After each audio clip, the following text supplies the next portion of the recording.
Selamat siang dan salam sejahtera untuk kita semua.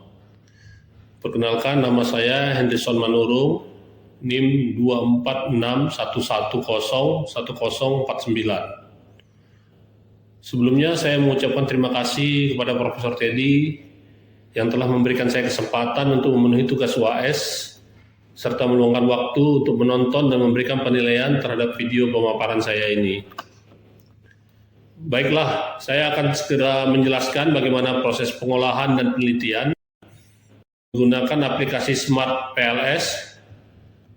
Berikut ini adalah judul yang kita gunakan apabila menggunakan analisis regresi.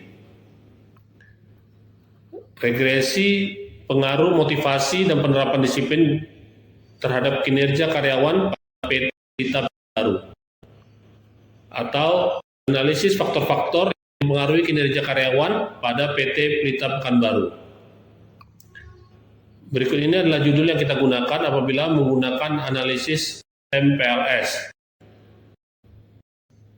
Pengaruh, motivasi, dan penerapan disiplin terhadap sanksi dan kinerja karyawan pada PT Pelita Pekanbaru. Pada judul ini ada dua variabel, yaitu variabel X dan Y. Variabel X terdiri dari variabel X1 motivasi dan X2 penerapan disiplin. Variabel Y terdiri dari variabel Y1 sanksi dan Y2 kinerja karyawan. Atau pengaruh motivasi dan penerapan disiplin terhadap kinerja karyawan dengan sanksi sebagai variabel mediasi intervening pada PT Pelita Pekanbaru. Pada judul ini ada tiga variabel, yaitu variabel X, Y, dan MZ. Bisa disebut variabel mediasi, juga bisa menggunakan moderasi.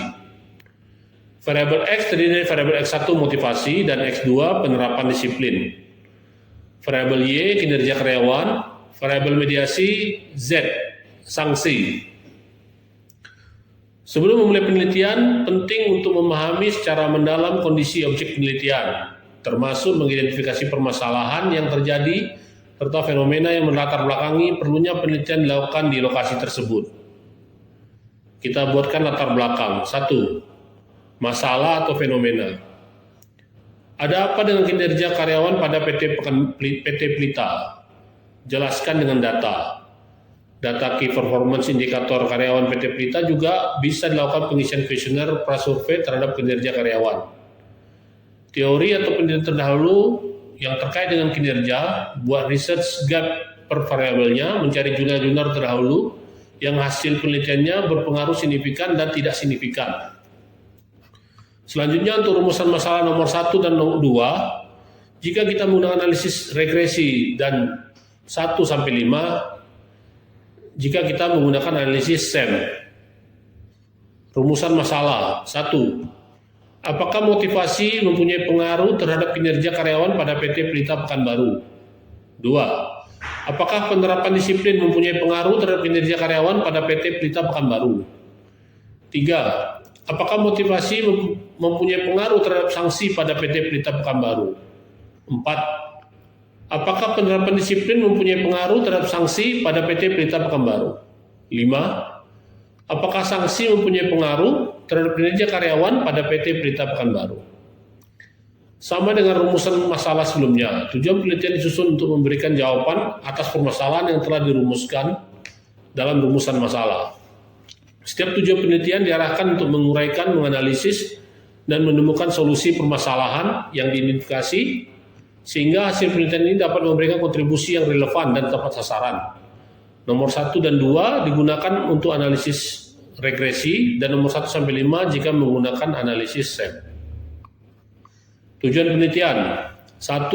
Untuk menganalisis pengaruh motivasi terhadap kinerja karyawan pada PT Pelita Pekanbaru. 2. Untuk menganalisis pengaruh penerapan disiplin terhadap kinerja karyawan pada PT Pelita Pekanbaru. 3. Untuk menganalisis pengaruh motivasi terhadap sanksi pada PT Pelita Pekanbaru.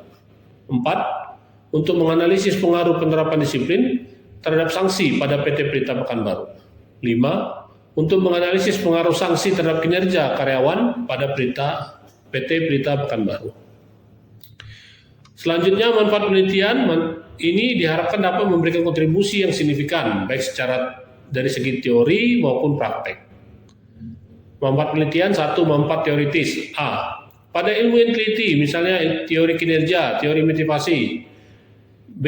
Peneliti berikutnya sebagai acuan ataupun sebagai research game. 2. Manfaat praktis, stakeholder, misalnya perusahaan, karyawan, regulator, dan lain-lain. Selanjutnya untuk hipotesis atau dugaan sementara sebelum melakukan penelitian. Hipotesis 1. Terdapat pengaruh motivasi terhadap kinerja karyawan pada PT Pelita Pekanbaru. 2. Terdapat pengaruh penerapan disiplin terhadap kinerja karyawan pada PT Pelita Pekanbaru. 3. Terdapat pengaruh motivasi terhadap sanksi pada PT Pelita Pekanbaru. 4. Terdapat pengaruh penerapan disiplin terhadap sanksi pada PT Pelita Pekanbaru. 5. Terdapat pengaruh sanksi terhadap kinerja karyawan pada PT Pelita Pekanbaru. Selanjutnya untuk kuesioner atau angket, kita akan membuat pernyataan seperti tabel berikut ini, di mana nanti kita akan bisa mencari referensi dari jurnal-jurnal terdahulu ataupun buku. Di sini ada 4 variabel dengan masing-masing indikator. Untuk variabel X, variabel bebas, independen atau eksogen.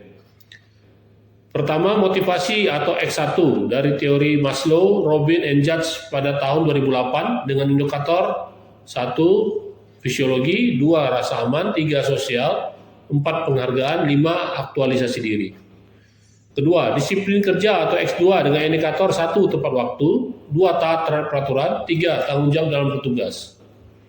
Untuk variabel Y, variabel terikat, dependen atau endogen. Pertama, penerapan sanksi Y1 dari teori Ogilvy dan Emmanuel pada tahun 2015 dengan indikator 1. Pemberian peringatan atau teguran, 2. Penugasan kembali, 3. Penurunan pangkat, 4. Pemberhentian. Kedua, kinerja Y2 berdasarkan model Chester 1 Bernard dengan indikator 1. Efektif dan efisien, 2. Tanggung jawab, 3. Disiplin, 4. Inisiatif. Selanjutnya, kerangka pemikiran dan penelitian ini disusun untuk memberikan gambaran sistematis mengenai alur logis hubungan antara variabel yang diteliti. Kerangka ini menunjukkan bagaimana variabel bebas X berpengaruh terhadap variabel terikat Y. Untuk analisis regresi ini bisa digunakan kerangka pemikiran seperti gambar di bawah ini.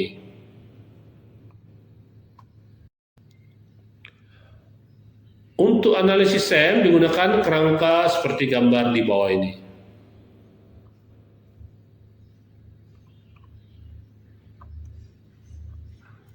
Selanjutnya, untuk tabulasi data, saya share screen dulu.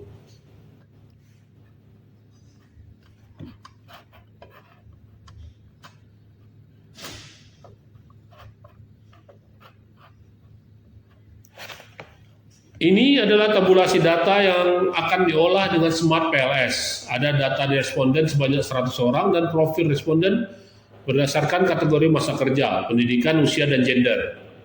Pertama, kita asumsikan data profil responden dengan angka. Selanjutnya, menghitung berapa banyak responden sesuai kategori dengan rumus kontif.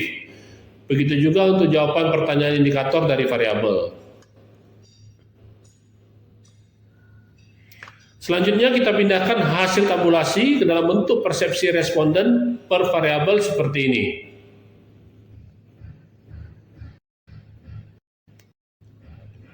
Selanjutnya, copy sheet data menjadi 4 untuk mencari rata-rata jawaban per kategori profil responden sehingga didapatkan hasil seperti ini.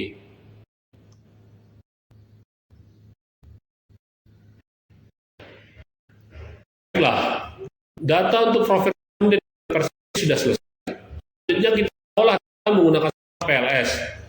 Lebih dahulu ubah file Excel ke SVG untuk baca aplikasi PLS. Kita buatkan baru dengan nama tugas Henry Sanurung. Kita klik kali untuk import data. Kita gambarkan sesuai kerangka pemikiran penelitian kita seperti berikut.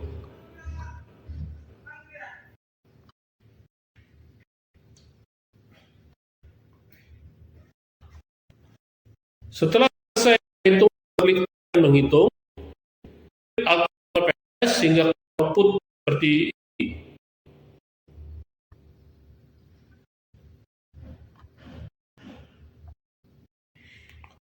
demikian video saya.